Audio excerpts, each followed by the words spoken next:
Hi, everybody. This is Martin Veitch for Mining Magazine and Australia Mining Monthly. Today in the studio, I have with me Michael Boland. Michael is the General Manager for AHS at Hitachi, and we're going to be talking about mining digitization and lots of related matters. Michael, thanks so much for joining me. Thanks for having me, Martin. Nice to be Where are you here. dialing in from today? Perth.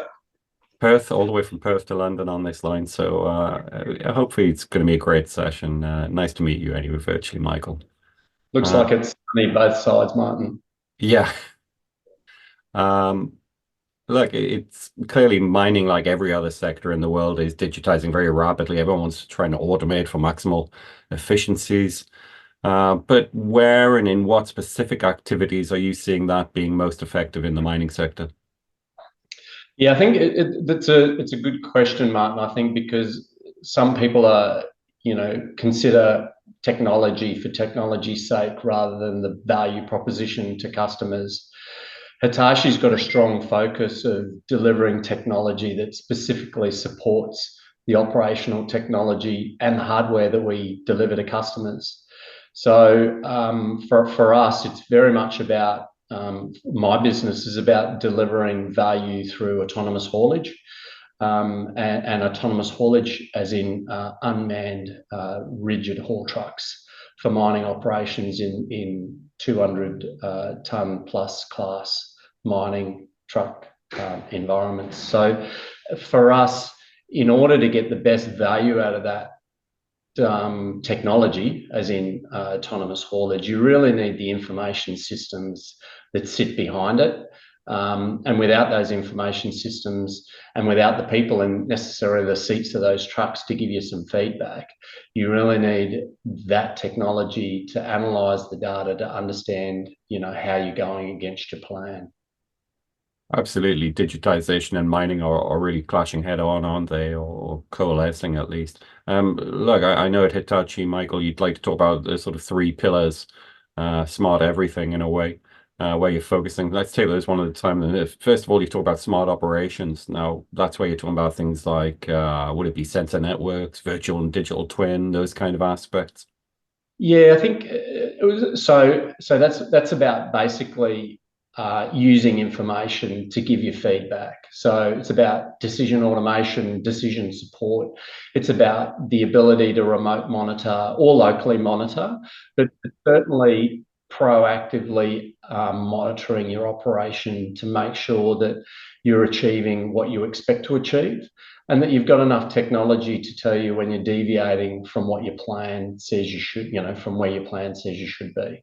So that's really what we call smart operations. We've got a technology center of excellence which implements a number of technologies, including some early aspirations in AI, but mainly about ensuring that we've got information systems, trigger actual response plans that help us make sure that the customers are getting the best value out of our product. Yeah, absolutely. No, second, you talk about smart equipment, which I guess is right up your street. We're talking there about autonomous and remote systems, right? Correct. Yeah. So we've got a lot of technology in and around our base equipment. So obviously autonomous trucks. We've got remote control excavators, unmanned excavators. So that technology, that smart equipment piece is critical to our future, and it's part of our DNA. Yeah. And last but not least is obviously smart safety. I mean, in mining, of course, health and safety is right at the top of the list for most folks. And how can digitization help keep people safe? Yeah, so digitization and safety sort of are closely aligned, especially when you're using a lot of smart technologies. So we've got the ability, obviously, to analyze any sort of vehicle interaction, whether it be unmanned or manned, and understand how safe or unsafe that interaction was. So for us, that whole concept of system safety and the hierarchy of controls from all the way from administrative type process controls through to barriers, through the technology space, and then through to sort of emergency stop type technology is really important for not only a manned operation, as certainly for an unmanned operation. So when we talk about smart safety, it's about making sure that we've got that hierarchy of controls, make sure that each of those controls are effective, make sure we identify which controls are critical, which ones aren't, and ensure that we've got measures in place, through our smart operations to identify if we're deviating again from not only our mine plan, but our safety case. Right. Let's talk about some of the practical aspects now of delivering digital capabilities. Can you talk a little bit about some best practices in that regard?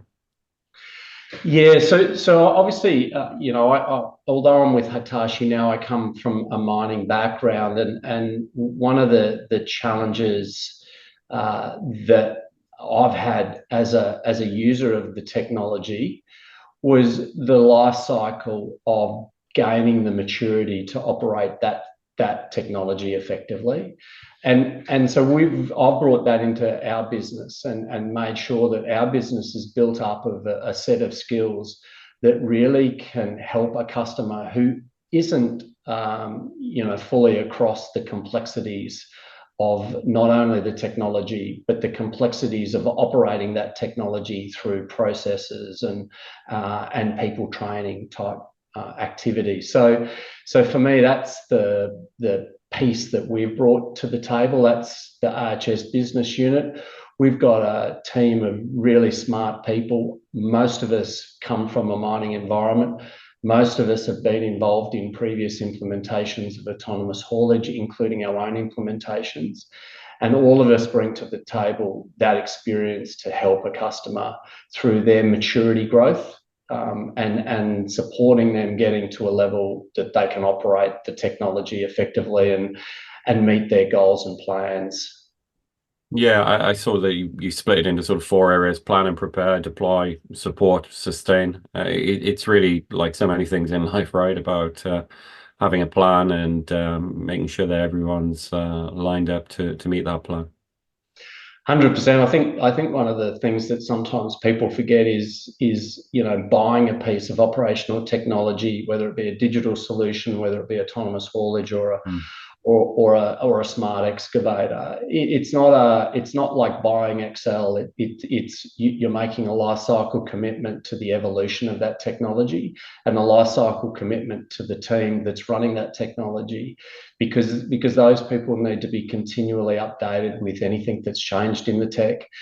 There's this change management activity, configuration management challenges. So all of these things are really important for us to support our customers through the whole life cycle of each piece of technology we offer. Yeah, and I don't know exactly what sort of percentage or ratio of the business it is, but you've got a very significant support and consulting wing, haven't you? How important is that for when you're interacting with customers? Look, it's absolutely critical when you're taking on these complicated technologies, these complex technologies. It's actually critical when we sell a truck or an excavator as well. But the idea of really sustained support, and I wouldn't necessarily call it consulting, but certainly that sustained support to ensure that the customers are always understand what's happening in the technology, to really support them in making better decisions, or at least support them in making the best decision that suits them.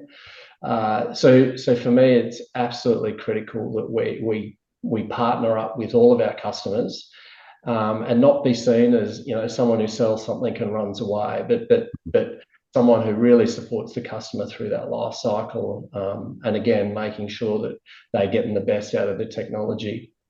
And Michael, you're there almost literally at the coal face with these guys. Tell me, how far do you think we've got with digitization and automation in the mining sector? Sometimes the sector gets a bad rap as being a laggard or slow to adapt, which I think is sometimes quite unfair. But is it a mixed picture in terms of adoption and best practice uptake and so on?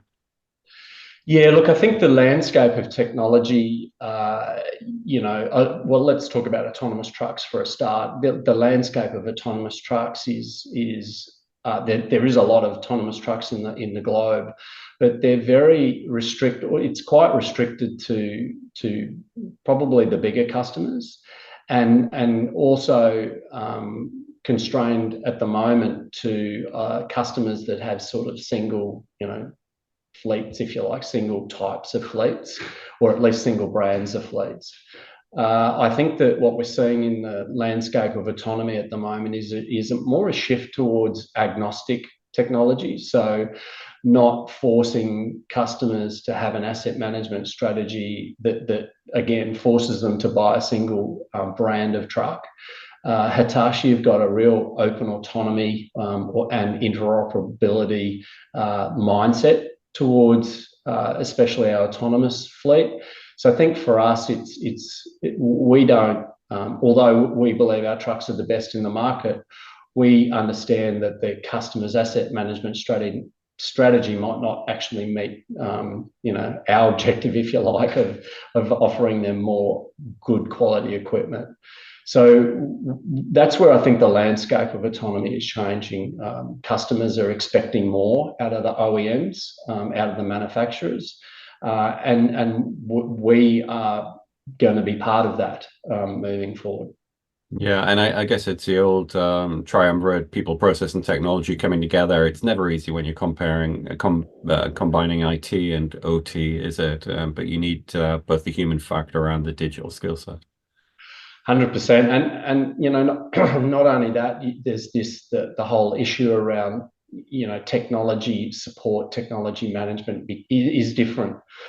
Previously, for example, Wi-Fi networks or LTE networks were non-critical infrastructure, to operation. Now they become critical infrastructure. So those sorts of things, even the servers, power to your control room, these sorts of things that previously wouldn't stop, a load and haul operation, now will. So these are sorts of aspects that technology create complexity in, but also, with that complexity, there's enormous upside value for customers. Absolutely, Michael. We're going to have to wrap it up there, but I really appreciate you taking time. I hope it's a beautiful day over there in wonderful Perth, Australia. Slightly better than here in London, England, hopefully. But never mind that. Michael, it's been a pleasure talking to you. This is Martin Veach for Mining Magazine and Australia Mining Monthly. Thanking Michael Boland of Hitachi for the time today. Thank you. Bye-bye. Thanks, Martin.